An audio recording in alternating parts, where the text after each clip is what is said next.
Hi అండి, welcome to Shekharam vlogs. నేను మీ భార్గవి. ఎలా ఉన్నారండి? అందరూ బాగున్నారా? మేము కూడా చాలా బాగున్నామండి. ఈరోజు వచ్చేసి రావడమే చీరలతోటైతే మీ ముందుకు వచ్చేసాను. ఇవేంటంటే సంవత్సరికాలు అయిన తర్వాత ఆడపడుచుకి బట్టలు పెట్టాలి కదా, వదిన వాళ్ళిద్దరిని చీరలు తెచ్చుకోమని చెప్పాము.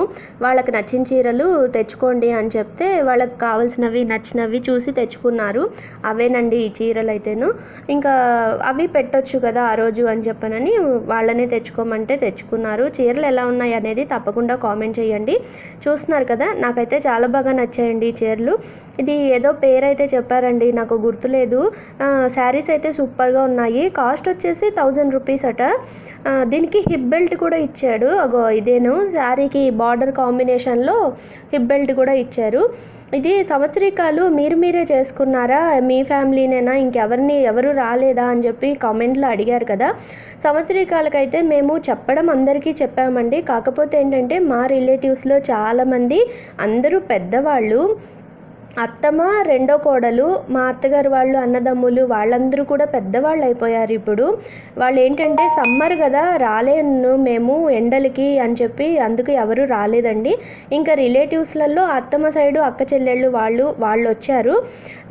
ఏంటంటే లోకలే కాబట్టి అందరూ భోజనాలు చేసుకొని వెళ్ళిపోయేలాగానే జరిగిందనమాట ప్రోగ్రాం అంతా కూడాను. అందులోనూ మేము ఇంకా తక్కువ మెంబర్సే కదా అని చెప్పి మేము ఇంట్లోనే ప్రోగ్రాం పెట్టుకున్నాము. అదొకటిను, నాకు వీడియోస్ తీయాలంటే నాకు భయం వేసింది. అంటే కోప్పడతారేమో మావయ్య గారు వీడియోలు తీసేటప్పుడు చూసి అని చెప్పి నేను సంవత్సరికాలు అయితే తీయలేదు. పైగా తీయకూడదుట కూడాను. అలాగా బ్రాహ్మణులు భోజనాలు చేసేవి, సంవత్సరికాలు అప్పుడు దానాలవి అవన్నీ కూడా వీడియోలు తీయకూడదమ్మా అని చెప్పారు. అందుకని చెప్పి నేను అవన్నీ అయితే వీడియో షూట్ చేయలేదు. కాకపోతే ప్రోగ్రాం అంతా కూడా బాగా జరిగిందండి. రెండో రోజు కూడా బ్రాహ్మణులు 30 మంది దాకా భోజనాలు చేశారు. అది మాకు చాలా హ్యాపీగా అనిపించింది. ఇంకా మేము చుట్టాలందరము కలిపి ఇంకా మేము కూడా ఒక 15 మెంబర్స్ వరకు మేము అయ్యాము. 15-20 మెంబర్స్ వరకు. అలాగా మాకైతే ఉన్నంతలోనే మేము చేసుకున్న దానికి మేము ఎక్స్పెక్ట్ చేసిన దానికన్నా చక్కగా అయితే జరిగిందండి. ఇంకా ఈ పర్పుల్ శారీ వచ్చేసి అవి రెండు ఏమో వదిన వాళ్ళ చీరలు. పెద్దదినేమో క్రీమ్ అండ్ గ్రీన్ కాంబినేషన్లో తెచ్చుకుంది. చిన్నదిన బ్లూ అండ్ పింక్ కాంబినేషన్లో, పర్పుల్ కాంబినేషన్లో తెచ్చుకుంది. ఈ శారీ వచ్చేసి వదిన వాళ్ళ అమ్మాయి శాంభవి ఉంది కదా, తను తెచ్చుకుందనమాట ఈ శారీ. తను ఏంటంటే పెళ్ళయిన తర్వాత ఫస్ట్ టైం వచ్చింది మా ఇంటికి. అందులో ఇంకా అంటే సంవత్సరికాలు అయిన వెంటనే వదిన వాళ్ళకి పెట్టేసేసి బట్టలు, పాపయ్యకి దానికేమో ఊరెళ్ళేటప్పుడు పెట్టచ్చులే, మేము వ్రతం చేసుకున్న తర్వాత పిల్లకి పెట్టచ్చు అని చెప్పి తనని కూడా తెచ్చుకోమన్నాము. ఇదిగోండి మొక్కలు అయితే మొన్నంతా క్లీన్ చేసాం కదా, చేసిన తర్వాత ఇలా కిందకి దింపేశాను మొత్తం ఆ కుండీలన్నీను. ఈ పొడుగుత ఈ వరండాలో అంతా భోజనాలు బల్లలు వేసేసుకున్నాం. మధ్యాహ్నము ఒక 5 బల్లలు అయితే పట్టాయి మాకు ఈ ప్లేస్లోను. ఇంకా ఇటు సైడ్ వాల్ కట్టేసేసుకొని ఇంకా దివాన్ బయట వేసేసాము. గదిలో ఆల్రెడీ లోపల గదిలో కూడా మంచం అవన్నీ కూడా ఎత్తి పెట్టేసి పరుపు అవన్నీ ఉన్నంతలోనే ప్లేస్ అరేంజ్ చేసుకొని ఏర్పాటు చేసుకున్నాము. ఇంక ఇక్కడేమో 2 బల్లలు పట్టాయి. ఇంక ఇక్కడే భోజనాలు ఇలా అరేంజ్ చేసేసుకొని ఆ రోజు నిజంగా భగవంతుడి అనుగ్రహం అనుకోవాలి. ఎండ కూడా అంత పెద్దగా లేదు, కొంచెం వాతావరణం కూడా చల్లగా ఉండడంతో మాకు పెద్దగా హైరాణ అయితే అనిపించలేదు. ఇంకా పూట ఇల్లు కడుక్కోవడము ఇంకా అవన్నీ అయితే కామన్ కదా. నీళ్ళు అయితే నేను ఒకేసారి మడినీళ్ళు డ్రమ్ముతో పట్టి పెట్టేశాను. మీరు కామెంట్లో కూడా అడిగారు, అక్క తడి బట్టలతో మడినీళ్ళు పడతారా అని. అవునండి, మడి నీళ్ళు దీనికి తడి బట్టలతోనే మేము పట్టి పెట్టుకున్నాము డ్రమ్ము నీళ్ళు.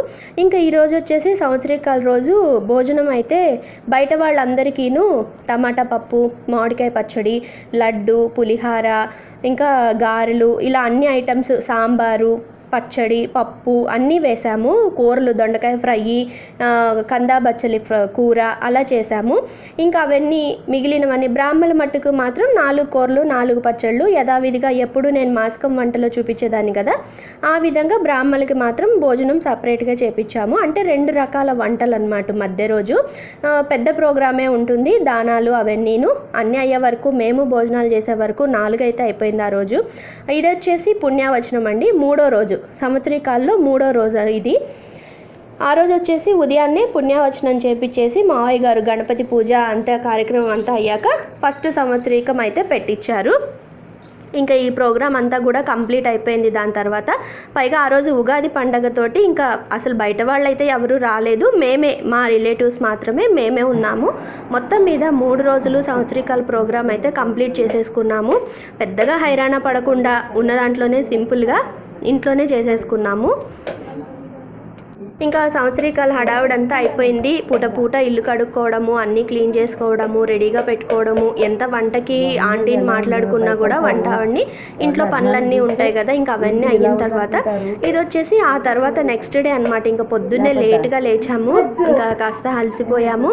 ఇంకా అవన్నీ అయ్యాక పొద్దున్నే బ్రేక్ఫాస్ట్కి పిల్లలు పూరి చేద్దాము అంటే అడిగారు. సరే వాళ్ళ కోసం పూరి చేద్దామని అయితే ప్రిపేర్ చేస్తున్నాను. నేనైతే పిండి తడిపేసి ఒత్తేస్తే వదిన వాళ్ళ అమ్మాయి ఉంది కదా శాంభవి, తను అత్తయ్య నేను కూర చేసేస్తాను నా స్టైల్లో అని చెప్పి తను చేస్తుంది. ఆయిల్ వేసి ఇందాక చూపించిన మసాలాలన్నీ గ్రైండ్ చేసిందండి. ఫస్ట్ ఆ పౌడర్ వేసింది, మసాలా పౌడరు.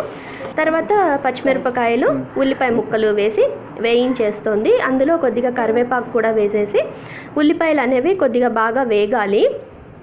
ఇందులో వెల్లుల్లిపాయలు లేకుండా తను మసాలా కూర ఫ్లేవర్లో వచ్చేలాగానే నేను చేస్తాను అత్తయ్య, ఎప్పుడు మా వారికి కూడా బాగా నచ్చుతుంది, ఒకసారి ట్రై చేద్దాము అని చెప్తే సరే నీ స్టైల్లో చెయ్యవే అని అయితే చెప్పాము. అందుకని చెప్పి చేస్తోంది తను. ఇంకా ఉల్లిపాయలన్నీ వేగిన తర్వాత టమాటా ముక్కలు కూడా వేసింది.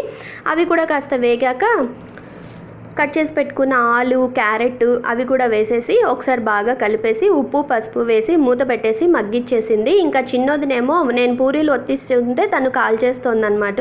ఇంకా ఇది ఇక్కడ కూర అనేది గిన్నెలో వేస్తే లేట్ అయిపోతుంది అని చెప్పి మళ్ళీ కుక్కర్కి షిఫ్ట్ చేసి పైనుంచి కొత్తిమీర వేసి విజిల్ పెట్టేసింది, ఇంకా తొందరగా అయిపోతుంది. ఒక పక్క తను కూర చేసే లోపు నేను పూరీలన్నీ ఒత్తిచ్చేసాను. వదిన కూడా ఇక కాల్ చేసింది అనమాట, చిన్నదిన కూడా. ఈ నలుగురం ఉన్నాం కదా, తలా ఒక పని షేర్ చేసుకొని చేసేసుకుంటే తొందరగా కూడా అయిపోతుంది పని అని చెప్పనని ఇంకా చకచక ముందు బ్రేక్ఫాస్ట్ అయితే ఈ విధంగా ప్లాన్ చేసుకున్నాము. అసలు 3 రోజులు పిల్లలు కూడా బయట టిఫిన్ తినొచ్చి కాస్త తినక పిల్లలు అయితేను బ్రేక్ఫాస్ట్ వద్దని చెప్పి ఇంకా వదిన వాళ్ళు మేము అయితే టిఫిన్లు అనేవి తినలేదనుకోండి. ఇంకా అందుకని చెప్పి ఈరోజు పిల్లలకు కూడా ఇష్టం కదా అని ఈ విధంగా పూరి చేసి కూర అయితే చేసుకున్నాము. ఇంకా ఫైనల్గా ఇందులో కొంచెం పొడి కారం కూడా వేసేసి విజిల్ పెట్టాం కదా ఆల్రెడీ. కూర అయితే సూపర్గా ఉందండి. వెల్లుల్లిపాయలు లేకుండా జస్ట్ ఉల్లిపాయలతోటే మసాలా ఫ్లేవర్ తోటి కూర అయితే చాలా బాగుంది. ఇంకా ఒక 2-3 విజిల్స్ వచ్చాక స్టవ్ ఆఫ్ చేసేసి ఆలూని కొంచెం స్మాష్ చేసామంటే ఈ విధంగా కూర అనేది మరీ పల్చగా కాకుండా మరీ చిక్కగా కాకుండా కూర టేస్ట్ అయితే చాలా బాగుందండి. పూరికి, చపాతీకి, ఏదైనా రైసులు చేసుకున్నా కూడా మనం అందులో తినడానికి కూడా చాలా బాగుంది. నేను కూడా ఫస్ట్ టైం టేస్ట్ చేశాను కదా, సూపర్గా చేసింది పిల్ల మాత్రం. ఇదేనండి ఇవాళ వీడియో. దీని తర్వాత మేము ఎక్కడికి వెళ్ళాము ఏంటి అనేది నెక్స్ట్ వీడియోలో కంటిన్యూగా చూద్దరు. కానీ ఫస్ట్ టైం ఛానల్ చూస్తున్న వాళ్ళైతే తప్పకుండా సబ్స్క్రైబ్ చేసుకోండి, అలాగే లైక్ చేయండి, కామెంట్ చేయండి. Thank you for watching friends. Bye bye.